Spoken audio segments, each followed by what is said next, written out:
हार्दिक स्वागत है, अभिनंदन है। We the people of Jammu and Kashmir are highly grateful to the Honorable Prime Minister of India Shri Narendra Modi Sahab for giving an opportunity to the people of Jammu and Kashmir to welcome the representatives of mighty G20 group in Jammu and Kashmir. Dear friends, it is for the first time such a global event is being organized in Jammu and Kashmir, and we are grateful to the nations, those are the part of this G20 group. We are grateful to United States of America, United Kingdom, England, Australia, Argentina, Canada, Mexico, Brazil, Germany, Japan, France, Italy, South Korea, South Africa, Turkey. We are grateful to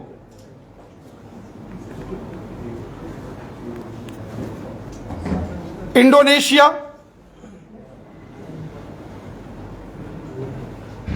all the very respected members of G20 group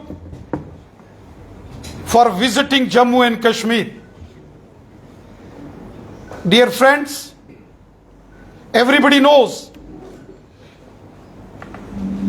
it's a global event, and G20 is a premier group which develops the economic cooperation among the various countries, especially the members of this G20. We have suffered a lot in last 40 years in Jammu and Kashmir.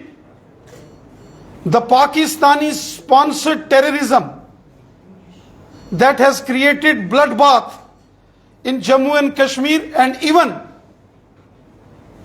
a malicious campaign, a propaganda was carried out at the global level against Jammu and Kashmir.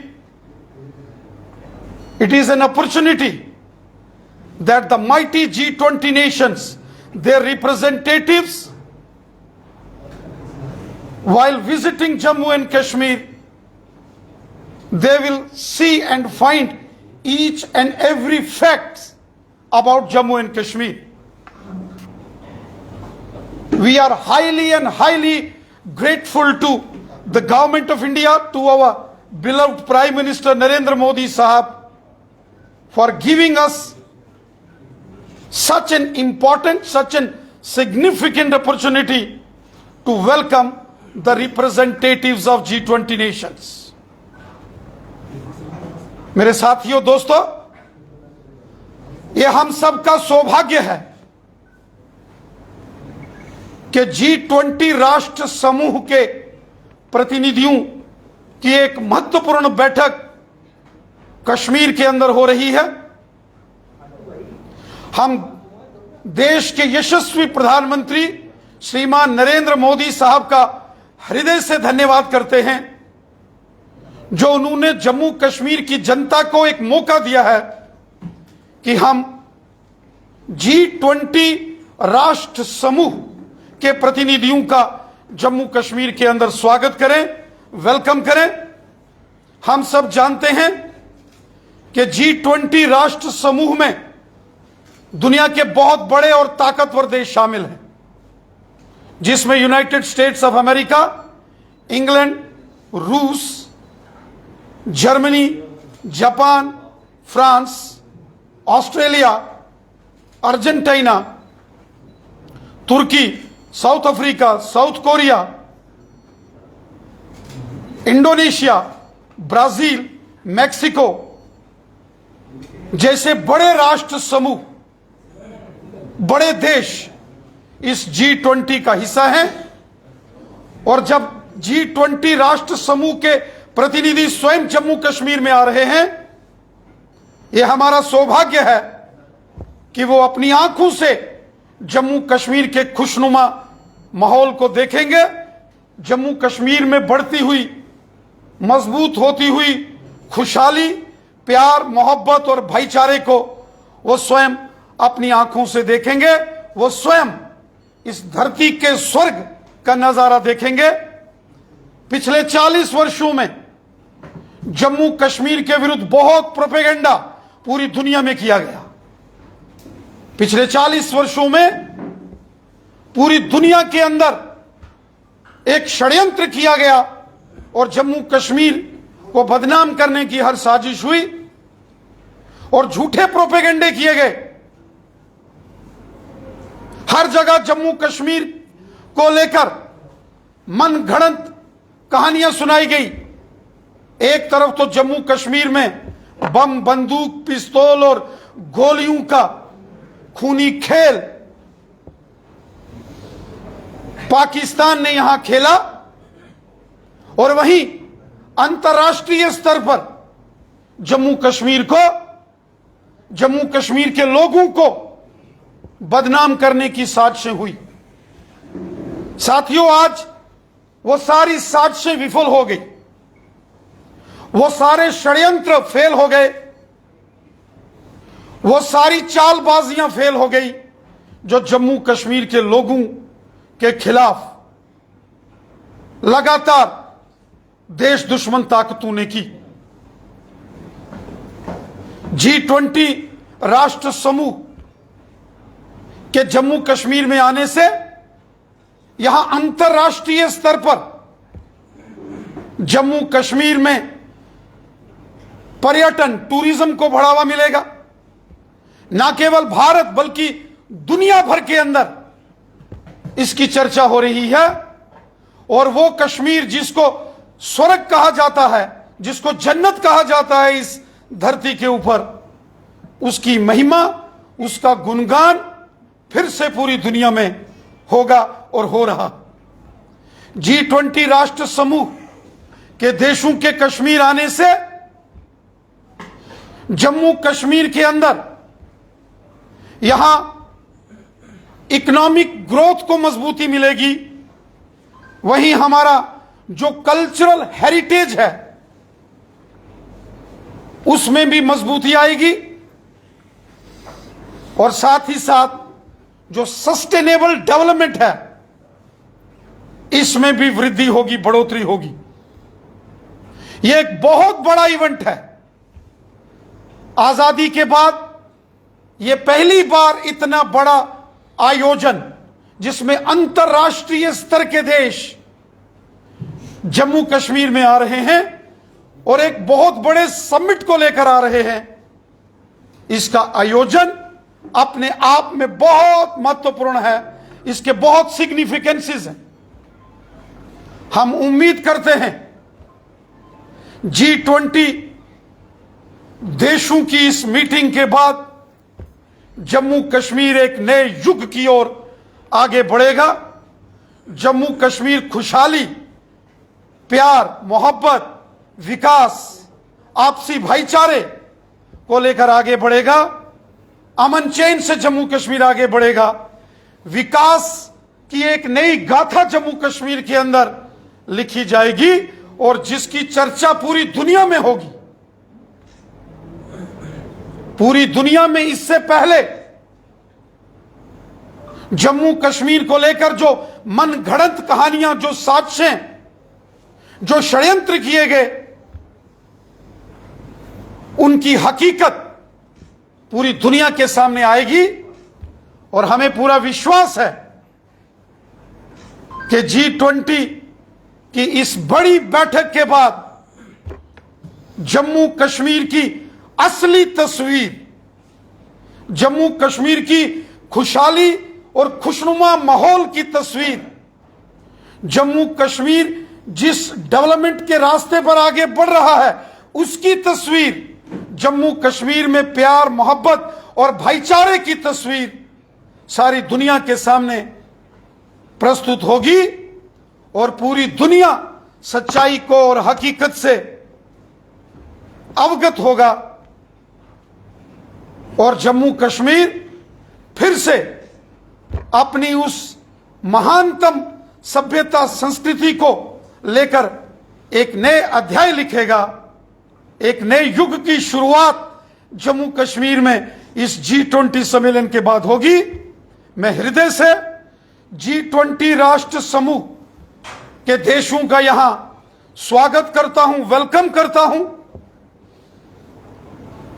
और G20 राष्ट्र समूह के साथ साथ जो special invitees हैं, जिनको विशेष तौर पर इस अभियान के लिए यहां बुलाया है, जिसमें Bangladesh, Egypt, Mauritius, Netherland, Nigeria, Oman, Singapore, Spain और यूनाइटेड अरब एमिरेट हैं, उनके प्रतिनिधि भी विशेष तौर पर जम्मू कश्मीर में आ रहे हैं।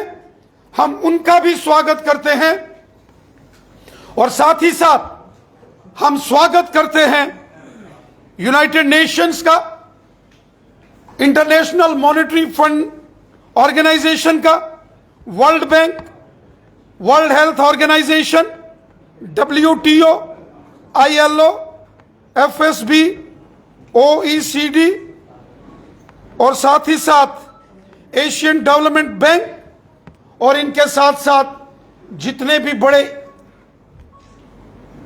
जो इकोनॉमिक फोरम्स हैं, हम उनका और जितनी बड़ी ऑर्गेनाइजेशंस जम्मू कश्मीर में इस G20 सम्मेलन में शामिल हो रही हैं, हम हर एक संस्था, हर एक प्रतिनिधि, हर एक ऑर्गेनाइजेशन और हर एक देश का हृदय से स्वागत करते हैं और उनका धन्यवाद करते हैं, आभार व्यक्त करते हैं कि वो जम्मू कश्मीर की सरजमी को उन्होंने अपनी आंखों से यहां देखने का मन बनाया।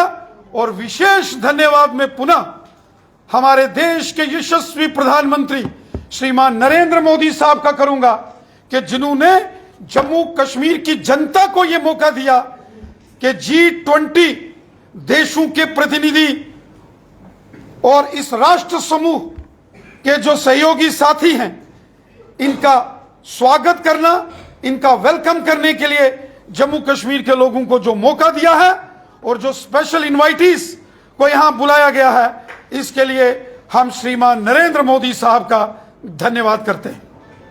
राणा जी, पाकिस्तान के विदेश मंत्रालय का कहना है कि कश्मीर में ये जो G20 समिट की मीटिंग रखी गई है, ये पूरी तरह से गैर जिम्मेदाराना है और तो और उनका कहना है कि कश्मीर के लिए भारतीय जनता पार्टी इस्तेमाल कर रही है कश्मीर को और कश्मीर की जनता को, ताकि वहां पर अपना पक्ष जो है वो मजबूत किया जा सके। इस पर आप क्या कहेंगे? G20 जो राष्ट्र समूह है, इसमें जो बड़े बड़े देश हैं, वो लगभग दुनिया के 80% इकोनॉमी हो, जनसंख्या हो, डेवलपमेंट हो, उसका प्रतिनिधित्व करते हैं, जिसमें United States of America, United Kingdom, रूस, कनाडा, ब्राजील, ऑस्ट्रेलिया, स्वयं भारत इसका मेंबर है, जापान, जर्मनी, फ्रांस, इटली, तुर्की, Saudi Arabia, South Africa, South Korea, Mexico, Argentina, Indonesia जैसे महत्वपूर्ण देश इस G20 राष्ट्र समूह का हिस्सा हैं। और जब ये सारे राष्ट्र खुद जम्मू कश्मीर में आ रहे हैं, तो इसके बहुत बड़े मायने हैं।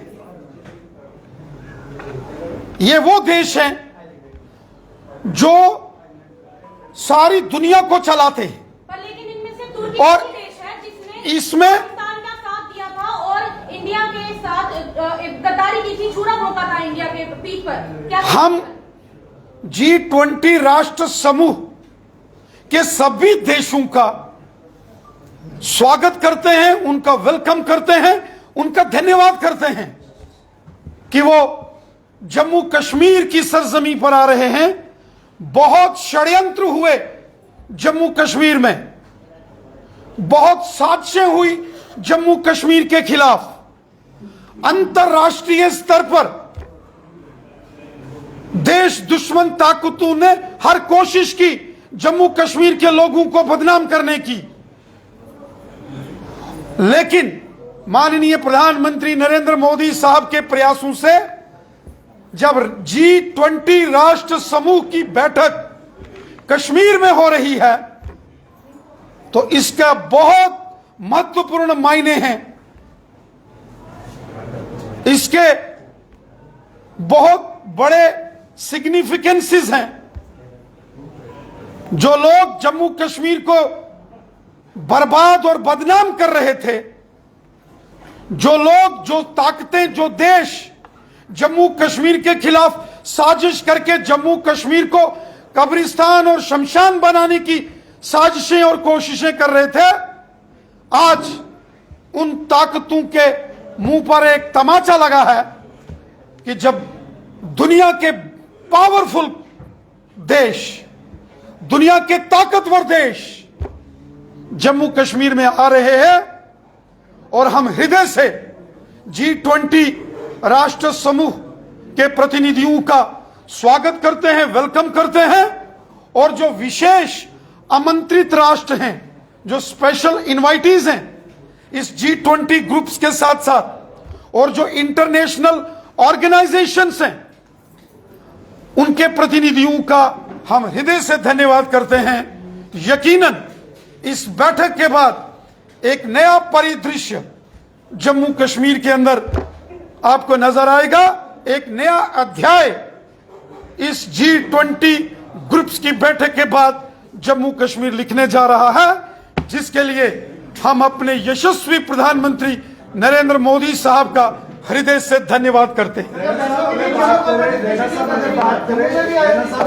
बात करें, चीन और टर्की ने जो है इसमें सम्मेलन में हाजिर होने से मना किया है। आप कूटनीतिक दृष्टि से कैसे देखते हैं दोनों देशों की बात को हिंदुस्तान के साथ? देखिए, हम सभी G20 देशों के प्रतिनिधियों का स्वागत करेंगे और आज से ये भव्य समारोह, इसका शुभारंभ हो रहा है। मैं जम्मू कश्मीर के जो बड़े राजनेता हैं, मैं उनसे भी निवेदन करूंगा कि उनको भी खुलकर बड़े मन से G20 देशों के जो लीडर्स, उनके प्रतिनिधि आ रहे हैं, उनका हमें वेलकम करना चाहिए।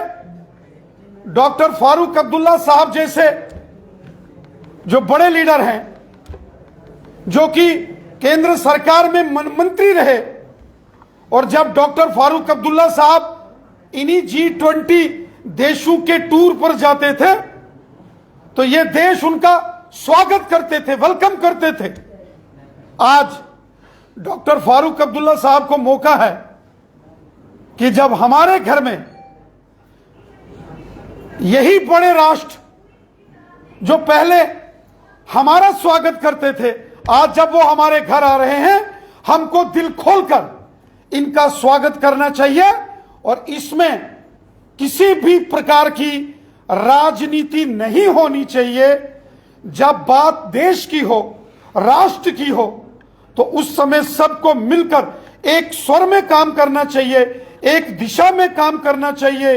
राजनीति से बड़ी है राष्ट्र नीति। अपने राष्ट्र के लिए, देश के लिए हमें एक स्वर में, एक दिशा में काम करना चाहिए। जब राजनीति की बात होगी तो उस समय राजनीति होगी। आज राष्ट्र नीति की बात है और हम सबको देश की बात करनी चाहिए और सबको मिलकर खुले मन से, जितने भी जम्मू कश्मीर के बड़े राजनेता हैं, पूर्व मुख्यमंत्री हैं, बड़े बड़े राजनीतिक दलों के जो नेता हैं, मैं उन सब से गुजारिश करता हूं, निवेदन करता हूं कि हम सबको खुले मन से G20 राष्ट्र समूह के नेताओं का, उनके प्रतिनिधियों का स्वागत करना चाहिए। वो हमारे मेहमान हैं, वो हमारे अतिथि हैं और हमारे पूर्वजों ने हमें सिखाया है, अतिथि देवो भव, वासुदेव कुटुंबकम इस परंपरा को आगे बढ़ाते हुए हम खुले मन से सबका स्वागत करें, यही मैं सबसे निवेदन करता हूं। राणा साहब, मेरा एक क्वेश्चन है कि G20 के बाद आपने कहा कि एक नया परिप्रेक्ष्य में जम्मू कश्मीर आएगा, तो उस सिचुएशन में जो नई सिचुएशन होगी उसमें आपको क्या लगता है कि असेंबली इलेक्शन जो है कब तक हो जाएंगे? नंबर 2, जहाँ पे आप कह रहे हैं कि सिचुएशन जो है वो चेंज है, सारी नॉर्मलसी है, वहीं रजौरी और जो आपका होम वहाँ पे क्यों मिलिटेंसी जो है वो बढ़ी? First thing, holding election is the prerogative of Election Commission of India. As far as Bharatiya Janata Party is concerned, we are ready for assembly elections, but the final call will be taken by the Election Commission of India. BJP is ready for elections. Has your